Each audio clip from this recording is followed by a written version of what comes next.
You see how easy that is to blend?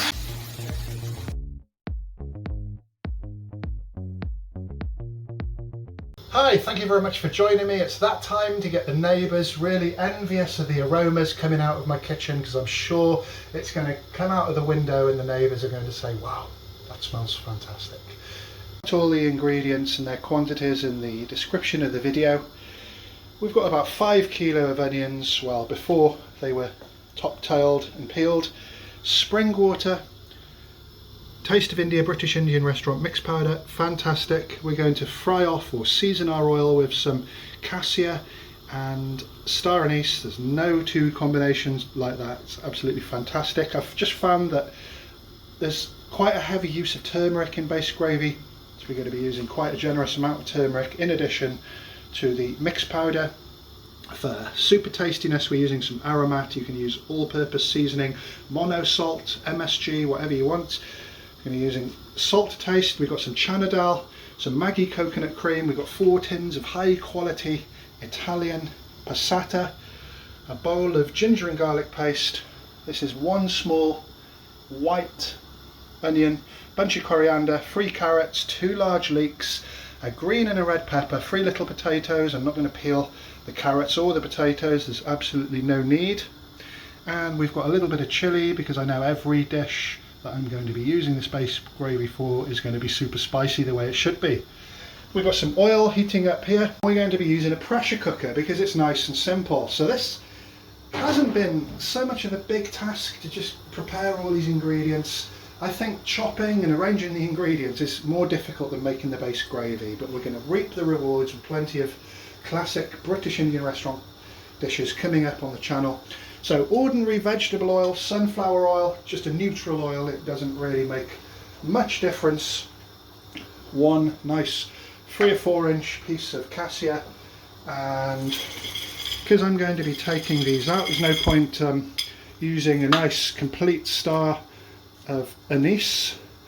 I'm going to be just using probably around 2 star anise that are broken up. I just find the whole star anise looks great in dishes, and I'm just going to let that fry off, infuse the oil, using about 200 mils of oil, and we want that cassia and the prongs of star anise absolutely sizzling, and you can see it's already starting to darken the oil. We want to extract as much flavour of those 2 ingredients as possible. Next, just fish out the cassia and the star anise. Been fried on a high temperature for about 5 minutes. In with the ginger and garlic.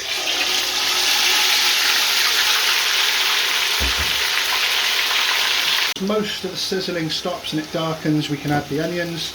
I'm adding the onions whole. The key words are slow and low, so we're really going to, we're really going to cook this down really well in the pressure cooker. We can add salt to taste now. We're going to add a generous amount of turmeric, probably around 2.5 teaspoons. The mix powder, I don't measure anything, probably around 60 gram by aromat in all supermarkets, just over £1. I'm adding 2 tablespoons chana dal. What the chana dal does, it's dried chickpeas, split and skinned, gives a really nice consistency to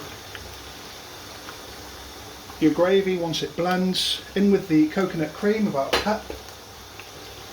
And we're also going to add the other ingredients too, so in with the nice chunky vegetables here. And rather than do it in stages, I particularly don't see any point. We're just going to put it all in. The 4 cans of beautiful passata.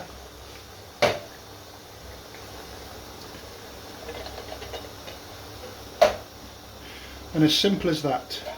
Some people do it in stages, but this is in a pressure cooker and it's all going the same way. So next to that, I'm going to be adding still spring water. I might need another bottle, but £17 for 2 litres, not a problem.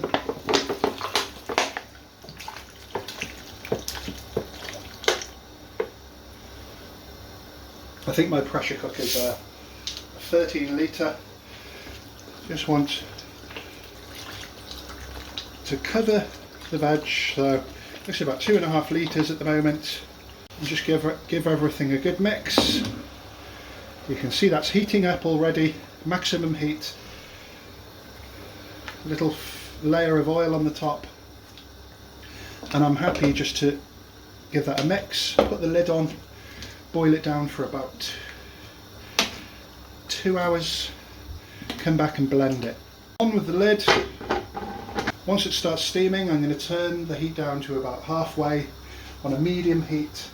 So I had the pressure cooker on for just over 2 hours, and I left it overnight to thoroughly cool down. Look at those amazing colours. So everything's really soft.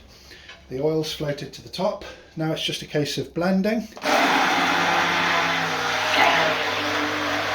See how easy that is to blend? So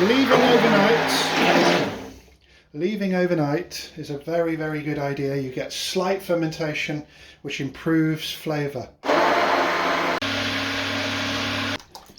Just going to fill that up with water.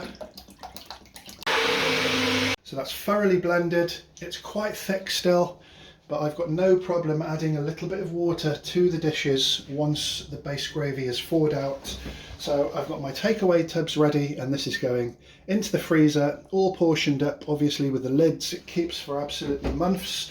My go-to method to thaw it out, you can either take it out of the freezer the night before, leave it on your draining board, and then heat it up in a pan. Or my go-to method, if you're using a microwave, 5 minutes in the microwave on full power, give it a little wiggle, and then another 5 minutes, and it tends to split the oil. So if it's a bit thick when I come to actually make the dishes, no problems adding a little bit of water. In that way you save freezer room as well. Thank you very much for watching. I can't wait to get cooking with this.